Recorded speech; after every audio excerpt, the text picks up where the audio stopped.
Immersion has always been a big deal for us gamers. For instance, the ability of our PCs or laptops to render light and shadow gives us certain levels of wonder, life, and enjoyment while playing our favorite games. If we're able to play with crisp and clear image quality, we feel more pumped and excited and sometimes forget that we are already playing for hours. It has been 4 years since NVIDIA announced their ray tracing technology, which is meant to bring gamers closer to reality. In today's video, I'll talk about the benefits you'll get from playing your favorite ray tracing supported games using an NVIDIA RTX graphics card. What is up guys, I'm Gian, one of the content creators of Gadget Pilipinas. Just in case you're interested, we posted several benchmark reviews of games that support ray tracing on our websites, Gadget Pilipinas and One More Game. We also posted quite a number of NVIDIA RTX GPU reviews on our website. Let's get started.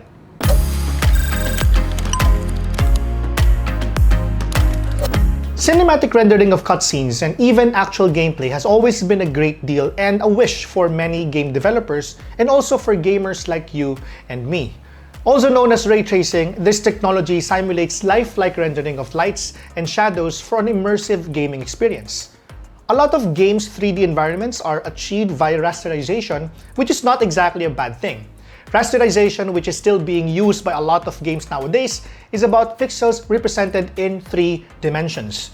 With ray tracing, everything is about play of rays, light, and shadows to present a photorealistic rendering of 3D environments. This means that on ray tracing, it produces very accurate reflections and refractions that can make 3D environments look more lifelike and therefore immersive. The new GeForce RTX 30 series cards now feature new generation of RT cores to produce improved and better ray tracing images. The new cards are also packed with 3rd generation tensor cores that are made for giving performance and image quality boosts to games using deep learning powered supersampling, or also known as DLSS. For those of you who are interested in building your own PC with an NVIDIA RTX card, you can go check out PC Hub's builder on their website.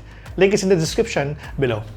One of the games that makes use of NVIDIA RTX video cards ray tracing and tensor cores is Dying Light 2. Developed and published by a Polish company, Techland, the game features new technologies that make it beneficial to both developers and players. Those are City Builder and C Engine. City Builder helps developers and designers easily assemble building parts like Legos and render them into the environment. Techland also created a brand new engine called C Engine, which has major support for DLSS and NVIDIA's ray tracing. Dying Light 2 presents a number of interesting main and side quests that can get you busy throughout the day and night. The hustle and bustle of being a Walker Slayer does not feel like a momentary boring chore, but a thrilling passion to be the man of your chosen faction. Suddenly, when night comes or when you just get inside an enclosed environment devoid of light, the sense of thrill mutates into fright. The world is still very much alive, albeit dominated by moving walkers and horrible creatures. Now, the game is not just about fighting off zombies and monsters of the dark.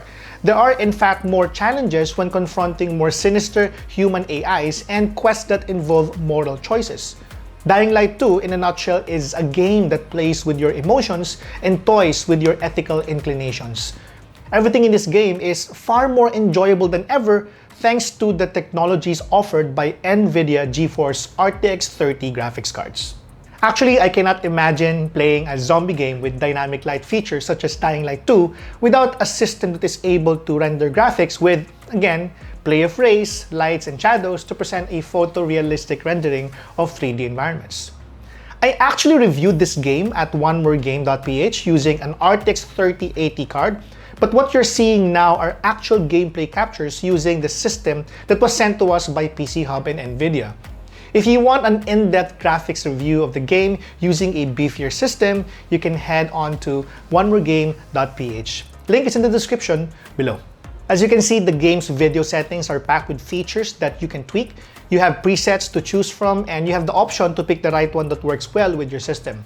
As seen in this video, the game allows you to tweak shades and the qualities of ambient occlusion, global illumination, reflection, and even the flashlight that you'll be holding on so dearly whenever you're chased by zombies. Of course, even with RTX 3050 GPU that I'm using in this video, I'm able to choose the quality of ray trace versions of AO, global illumination and also reflections.